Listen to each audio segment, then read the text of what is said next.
All right, friends, today we are talking about the Spike All-In-One PRV. You'll get my full review, how-to video, and my general impressions. Let's do it.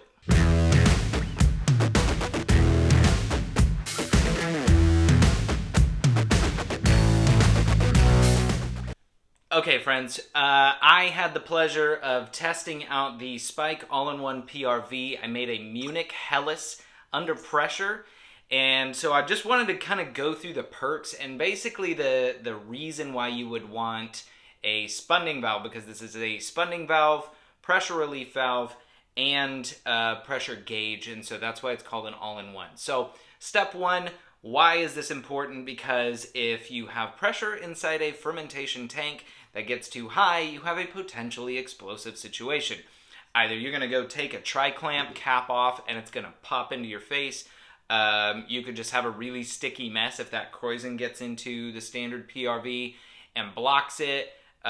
These fermenters are usually only rated to 15 psi, and that is for a reason, because anything higher than that can be very, very dangerous. The rest of our it could be bad.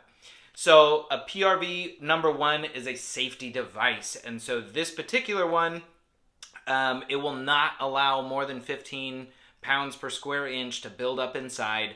You also have the button on the top. And so if you see your pressure rising and you're like, wait a second, why is that up higher than I want it to be, say 12% when you're pressure fermenting a lager, or 5% when you're pressure fermenting an ale, trying to recapture that carbonation, but you see that climbing higher, there's something wrong, you can easily vent it.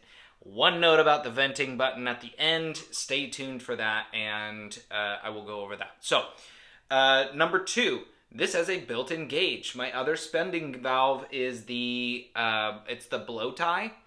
I have tested that blow tie against other gauges that I knew were sound, i.e. this one, because this is the liquid-filled kind. That's like the best pressure gauge that I own right now. And the pressure just simply wasn't very accurate. I think it was like 3 psi off. So I know that, so I can, if I'm after 12, I just set it to 15. That being said, you shouldn't have to do that. And so this one came, I trust the gauge. In fact, I've tested other units like my regulator against it to kind of calibrate those, and I'm very, very happy with its performance. So number two, you can spund with this, like I just said. So what I did after brew day, after I'm aerated, pitched my yeast, everybody's happy, we're off to the races. I connected CO2 to the back, set my regulator to 15 psi so that it would build up, and I did. I watched that climb, and then I slowly dropped this. So I started turning, I guess it's counterclockwise, until it started escaping. So I don't have any sanitizer solution or anything until it started escaping, and it plateaued at 12 psi, which is exactly what I wanted it to be at, because I wanted to carbonate this lager as it was fermenting. Very, very happy with the results on that. It was rock solid. As soon as I dialed it in, it stopped escaping because the pressure had equalized. It was 12 pounds inside the fermenter, 12 pounds coming out of its spunding valve. So very easy to dial in. Alternately, you can just start fermentation and wait a day and go out there and hope you caught it in time, and then drop its temperature. So without CO2, you can still do that. Normally, a setup that is stainless steel where you can pressure ferment and do all of that kind of stuff, you're going to have a CO2 tank. And so, I don't know, it just made me feel a lot better that when I was going to bed that night, it wasn't going to climb higher than 12. Another feature that this has is this Nifty Dump. And so the dump is there for a very good reason.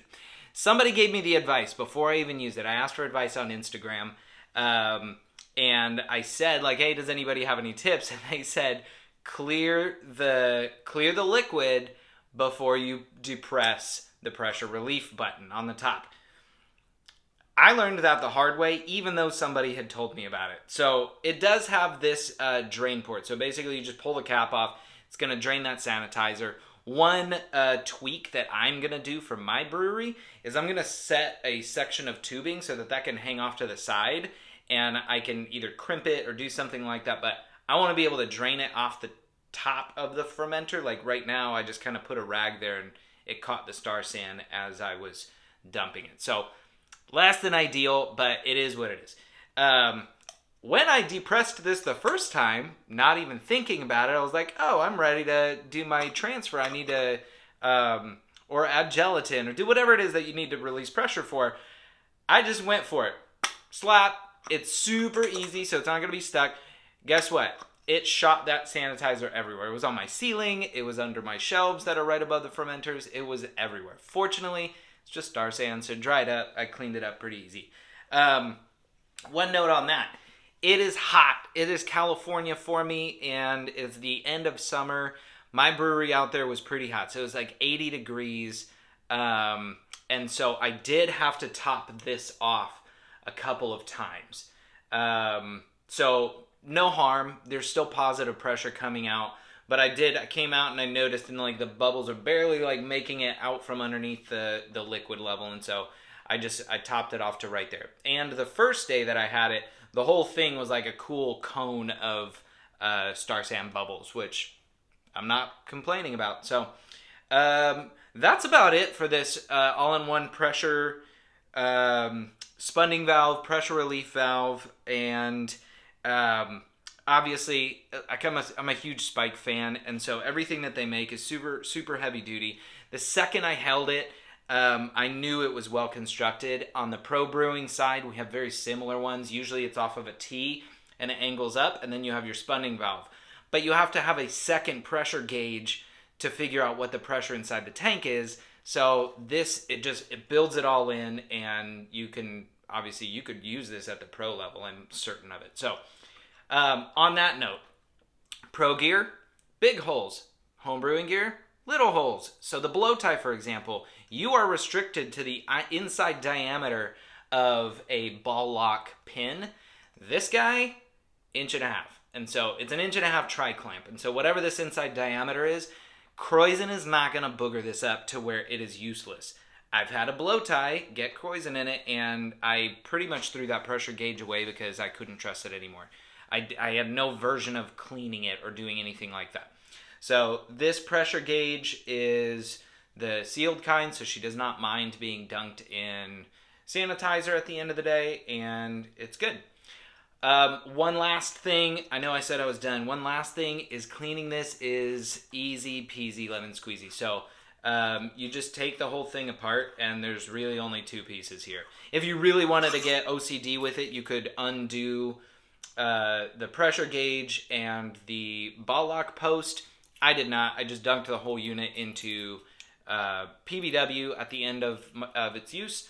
Left it there while the other stuff was cleaning, and then rinsed it and put it up on the shelf to dry. This is 2 pieces. Like, you can't mess this up.